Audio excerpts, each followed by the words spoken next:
আমি এখন মাননীয় সদস্য জনাব মোহাম্মদ মুহিতুর রহমান ময়মনসিংহ ৪কে তার বক্তব্য রাখার আহ্বান জানাচ্ছি। আপনার সময় ৭ মিনিট।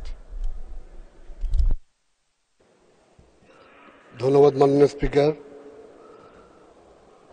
মাননীয় স্পিকার, আমি আমার সরকারের উন্নয়ন গাথা বলতে যে যদি এলাকার কিছু কথা বলতে না পারে আপনি শেষে ১ মিনিট সময় আমাকে বাড়িয়ে দেবেন, এই মিনতি করে রাখছি। আজকে এই সংসদে ২০২৪-২৫ অর্থ বছরের বাজেট উত্থাপিত হয়েছে। আমি ইকোনমিক্সের ছাত্র না, যতটুকু বাবা পড়াশোনা করেছেন লিটারেচারের উপর পড়েছি, আমি গবেষণা করতে পারবো না। বাজেটের খাতা দেখে দেখে, বই দেখে দেখে পরিসংখ্যান বলতে পারবো না। আমার কাছে বাজেট হচ্ছে যে বাংলাদেশের এখনো ৮০% মানুষের গায়ে এদোমাটির গন্ধ। আমরা এই ৩০০ জন মানুষ হয়তো পরিপাটি কাপড় চোপড় পরে এখানে বসে থাকি, কিন্তু আমরা যাদের প্রতিনিধি তাদের গা থেকে সেই গন্ধ এখনো যায়নি। সেই মানুষগুলোর পেটে ভাত আছে কিনা, তার গায়ে ছেঁড়া কাপড় কিনা, সে তার জীবন ধারণ করতে পারে কিনা, আমার কাছে বাজেট হচ্ছে সেই প্রকার। মাননীয় স্পিকার, আপনাকে অশেষ কৃতজ্ঞতা জানাই আজকে এই বাজেট অধিবেশনে আমাকে বক্তব্য রাখার জন্য। আমি কৃতজ্ঞতা জানাই মাননীয় প্রধানমন্ত্রী জননেত্রী শেখ হাসিনাকে, যিনি ১২ বছর ধরে দলের দায়িত্ব আমাকে দিয়েছেন এবং এই সংসদে আমাকে দয়া করে এনেছেন। আমি তার প্রতি কৃতজ্ঞতা জানাই, অসীম শ্রদ্ধার সাথে স্মরণ করি বাঙালি জাতির সন্তান, এ জাতির মহান শিক্ষক বঙ্গবন্ধু শেখ মুজিবুর রহমানকে শ্রদ্ধার সাথে স্মরণ করি, তার সাথে নিহত তার পরিবারের সকলকে। বাঙালি জাতির মুক্তি, অধিকার, স্বাধিকার, গণতন্ত্রের লড়াই সংগ্রামে যারা শহীদ হয়েছেন, ভাষা আন্দোলনে যারা শহীদ হয়েছেন, তাদের সকলকে শ্রদ্ধার সাথে স্মরণ করি। মাননীয় স্পিকার, আমি বলেছি আমি ইকোনমিক্সের ছাত্র না। কোন দেশটা আজকে কোন জায়গায় এসেছে আমি সেই কথা বলতে চাই। মাননীয় প্রধানমন্ত্রী ২০০৮ সালে যখন বাংলাদেশের প্রধানমন্ত্রী হন, তখন বাংলাদেশের কী রূপ, আর ২০২৪ সালে দাঁড়িয়ে বাংলাদেশের কী রূপ, তার ছোট্ট একটু পরিসংখ্যান দেব নেত্রী। মাননীয় স্পিকার, ২০০৮ সালে যখন নেত্রী বাংলাদেশের রাষ্ট্রীয় ক্ষমতায় আসেন, তখন ইতিমধ্যে বাংলাদেশ 5 বারের বিশ্ব চ্যাম্পিয়ন। বাংলাদেশের সামাজিক নিরাপত্তা বলয় এই পর্যায়ে ছিল যখন আমার কোনো বোন তার স্বাধীনতার পোশাক পরে বেরোতো, যদি কোনো মোল্লা মৌলবীদের ভালো না লাগতো তার গায়ে কিংবা তার সেই আঁচলে কালি মেখে দিতেন। বাংলা ভাই আর আব্দুর রহমানদের তাণ্ডবে সারা বাংলাদেশ ভীত থাকত। একজন মানুষ রাস্তা দিয়ে হেঁটে গেলে যদি কোথাও পথে যদি কোথাও একটা ব্যাগ পেত কিংবা একটা ঠোঙা দেখতে পেত, সে ভয়ে ওই জায়গা ছেড়ে দিত। যে বাংলাদেশে আমরা বাস করতাম, সেই বাংলাদেশের জিডিপি কিংবা সেই বাংলাদেশের আর্থসামাজিক অবস্থা আমার গ্রামের মানুষ জানে না। কিন্তু এই সংসদে দাঁড়িয়ে আজকে যখন ২০২৪-২৫-এ এই বইখানা আমাদের হাতে দেওয়া হয়েছে, বাংলাদেশের মানুষ জেনেছে এটা জননেত্রী শেখ হাসিনার নেতৃত্বাধীন সরকারের বই। এই বইয়ের মধ্যে একটা দাড়ি কমা ফুল স্টপের মধ্যেও হিপোক্রেসি নাই। তাই বাংলাদেশের মানুষ আজকে টেলিভিশনের সামনে দাঁড়িয়ে বাজেট দেখছেন। মাননীয় স্পিকার, খাদ্য, বস্ত্র, বাসস্থান, চিকিৎসা আমার মৌলিক অধিকার। আমার সরকার সেটা বাংলাদেশের 16 কিংবা 17 কোটি মানুষকে দিতে পেরেছেন কিনা সেটাই আমার কাছে বিবেচ্য বিষয়। আজকে খাদ্য স্বয়ংসম্পূর্ণ আমরা। কৃষি বিপ্লব ঘটেছে বাংলাদেশে বিগত 10 বছরে। আমরা ধান উৎপাদনে পৃথিবীতে দ্বিতীয়। যেই সোনালী আঁশ পাট আমাদের এখান থেকে হারিয়ে গিয়েছিল, জননেত্রী শেখ হাসিনা তার হাতে সেই পাটের ব্যাগ রেখে বুঝিয়ে দেন আমরা আবার পাটের প্রতি মনোযোগী হয়েছি। বাংলাদেশের মানুষ আজকে খাদ্য পায় কিনা সেটা আমাদের দেখতে হবে। ওএমএস, টিসিবি, বিজিএফ বিভিন্ন কার্ডের মাধ্যমে 10 টাকার কেজি চালের মাধ্যমে বাংলাদেশের প্রত্যন্ত অঞ্চলের মানুষকে আজকে খাদ্যের অভাব থেকে দূর করা হয়েছে। মাননীয় স্পিকার, আমার মৌলিক অধিকারে আরেকটি জিনিস যদিও দ্বিতীয়বার আসে, সেটা হচ্ছে বস্ত্র। আজকে এই সংসদে যারা আমরা সরকার দলীয় আছি কিংবা যারা বিরোধী দলীয় নেতৃবৃন্দ আছেন, তাদের কাছে মিনতি করি, বাংলাদেশের আজকে কয়জন মানুষের গায়ে আপনি ছেঁড়া কাপড় দেখেন?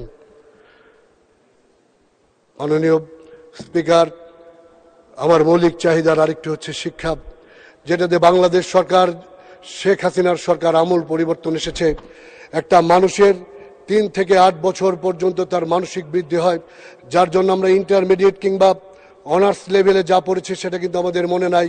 কিন্তু আমাদের মনে আছে 2 একে 2, 2 দুগুণে 4, 3 দুগুণে 6।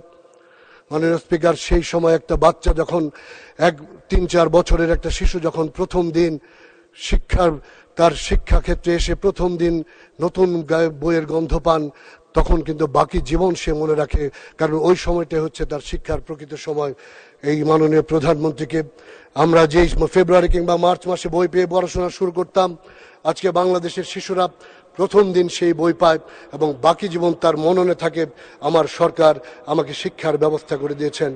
আমরা যেই পড়াশোনা করেছি নেত্রী কিংবা মাননীয় স্পিকার, আজকে যদি আমাকে জিজ্ঞেস করা হয় তুমি ইন্টারমিডিয়েটে কি পড়েছো, অনার্সে কি পড়েছে, ইন্টারমিডিয়েটে কি পড়েছে, খুব কম বলতে পারবো।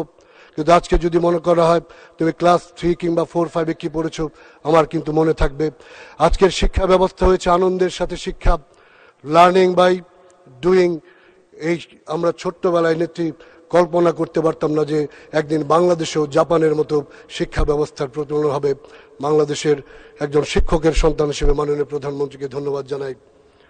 মাননীয় স্পিকার, জননেত্রী শিক্ষা খাতে এবারের সংসদে অনেক অর্থ বৃদ্ধি করেছেন, কারণ আমাদের শিক্ষা ব্যবস্থার একটা বড় অংশ যারা ঝরে পড়েছিল, সেই পথশিশু কিংবা মেয়েরা যাদেরকে বাল্য বিবাহের মাধ্যমে শিক্ষা জীবন থেকে বঞ্চিত করা হতো, কৃষক কিংবা তার একজন মজুরের সন্তান পড়াশোনা করতে পারতো না, বিশেষ করে যখন মেয়েরা, তখন মাননীয় প্রধানমন্ত্রী উচ্চ মাধ্যমিক পর্যন্ত মেয়েদের শিক্ষা ব্যবস্থা ফ্রি করে দিয়েছেন।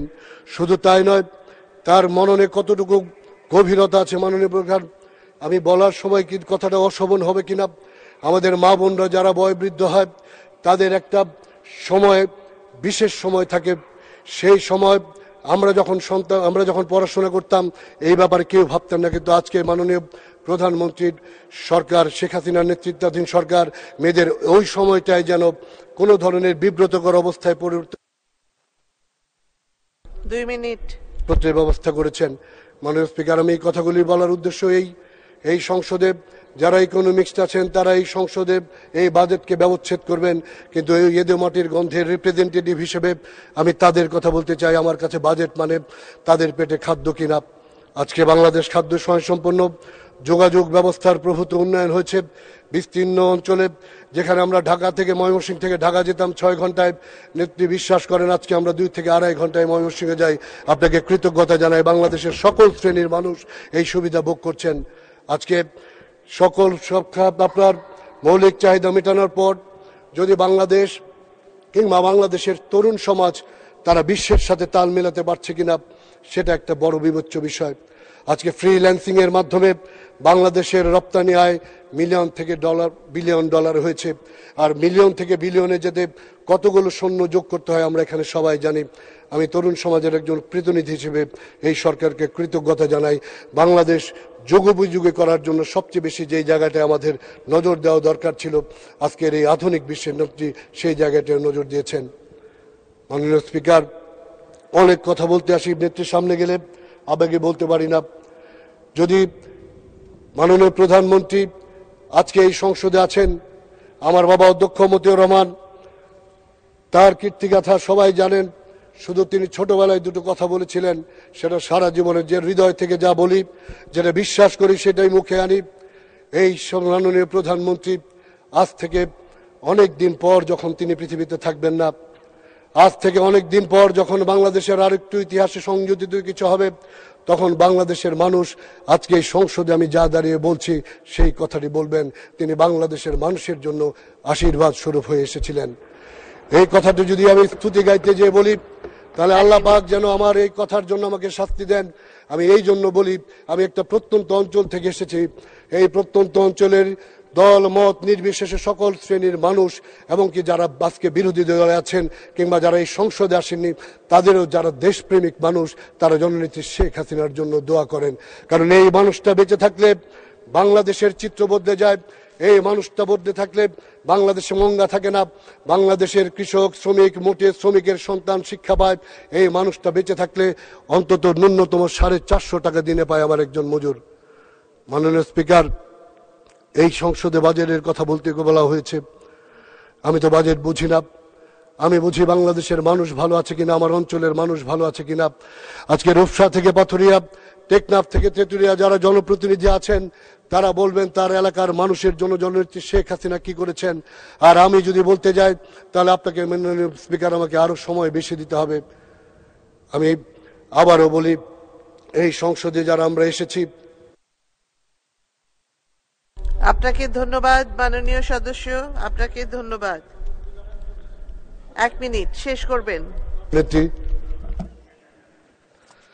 মাননীয় স্পিকার, আমাদের এখানে যারা আওয়ামী লীগ করি, আমাদের ব্যক্তি জীবনের স্খলন থাকতে পারে, আমরা কেউ বেনামাজি হতে পারি, কেউ ভীষণ নামাজি হতে পারি, আমরা কেউ আল্লাহর কাছে প্রিয় বান্দা থাকতে পারি, কিংবা আল্লাহ আমাদের প্রতি নারাজ থাকতে পারেন, কিন্তু আমাদের আওয়ামী লীগের চরিত্রে কোনো দোষ নাই। আওয়ামী লীগের হিসেবে এই পৃথিবীতে জন্ম নিয়েছি, শেষ দিন পর্যন্ত আওয়ামী লীগ নামে নিঃশ্বাস শেষ করতে চাই। মাননীয় স্পিকার, আজকে শুধু আমার ব্রহ্মপুত্র পাড়ের মানুষের জন্য দুটি কথা বলবো নেত্রী, আর 30 সেকেন্ড সময়। মাননীয় প্রধানমন্ত্রী আমাদেরকে অশেষ দিয়েছেন, অসীম দিয়েছেন।